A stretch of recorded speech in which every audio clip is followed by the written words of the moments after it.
Audio.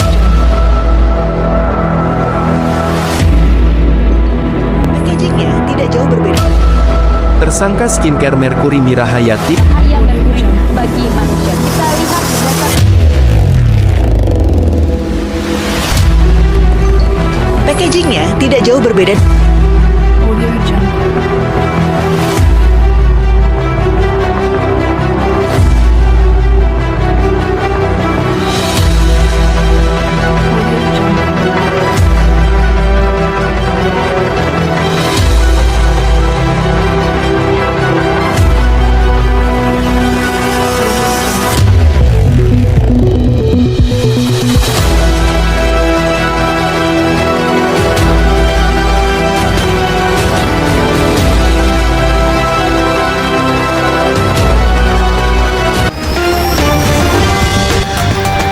Selamat pagi pemirsa, saya Kaisa Tunajiha, reporter yang akan menyampaikan berita terkini. Pemirsa, maraknya peredaran skincare abal-abal kini kembali meresahkan masyarakat. Baru-baru ini seorang pelajar tertangkap basah memproduksi kosmetik ilegal di ruang kelasnya. Produk tersebut diketahui tidak memiliki izin edar dan berpotensi membahayakan kesehatan kulit penggunanya. Aksi ini terungkap bukan oleh guru, melainkan oleh teman-teman sekolahnya sendiri yang curiga dengan aktivitas di luar jam pelajaran. Peristiwa ini bermula ketika beberapa teman sekolah BS merasa curiga dengan kebiasaannya yang sering membawa bungkusan berisi cairan dan botol kecil setiap hari ke sekolah. Rasa penasaran teman-temannya makin besar, sehingga beberapa siswa kemudian mendekat untuk memastikan apa yang sebenarnya terjadi di dalam ruang kelas tersebut. boleh diceritain nggak Kak apa yang dilihat pas di lokasi kejadian? Jadi pada hari kejadian, kami para kelas maksa disuruh mengikuti kegiatan sosialisasi. Benar nggak gitu? Benar Kak, pada saat kejadian, kondisi sekolah emang sepi karena kelas 10 sampai kelas 12 disuruh mengikuti acara sosialisasi. Pada saat kejadian, si ayah sakit. Saya dan Rizky disuruh ngecek ke kelas kondisinya. Nah, pas kami ke kelas, kami lihat dia lagi bikin nyampurin bahan-bahan pewarna-pewarna gitu. Bikin kami curiga kan.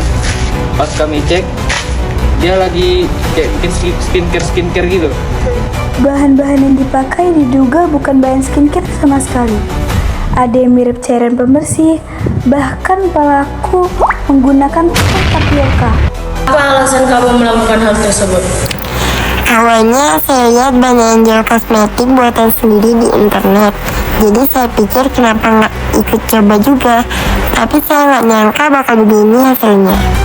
Dari hasil pengakuannya, pelaku mendapatkan bahan-bahan tersebut melalui belanja online, termasuk zat pewarna dan bahan pelarut kimia yang seharusnya hanya digunakan dengan izin industri kosmetik. Produk racikannya lalu dijual secara daring melalui akun media sosial dengan harga antara 10.000 hingga 30.000. Ceritain nggak Kak kenapa bisa berpikiran buat pakai skincare abal ini?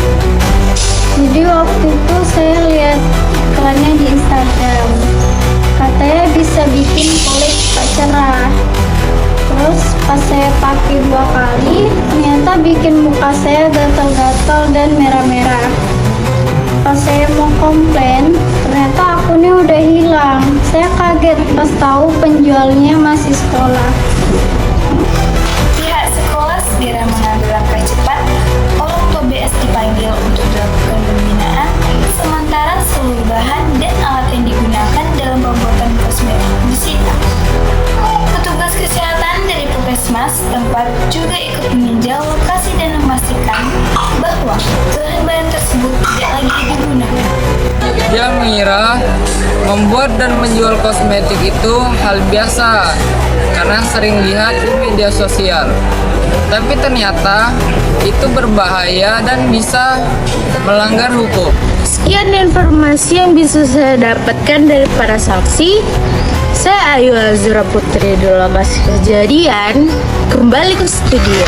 Kasus ini menjadi pengingat keras bagi masyarakat, khususnya generasi muda, agar tidak sembarangan mengikuti tren bisnis daring tanpa memahami aturan dan risiko yang menyertainya. Produk kosmetik yang beredar di pasaran harus memiliki izin dari Badan Pengawas Obat dan Makanan atau BPOM. Murah belum tentu aman dan viral belum tentu legal. Itulah pesan yang kini ramai dibicarakan warganet setelah kasus ini mencuat. Kini, pelaku mendapatkan pembinaan dan pendampingan agar tidak mengulangi perbuatannya. Sementara korban diimbau untuk segera memeriksakan diri ke dokter apabila mengalami iritasi kulit akibat produk yang digunakan. Dari studio, saya Kaisatun Najiha melaporkan untuk Anda.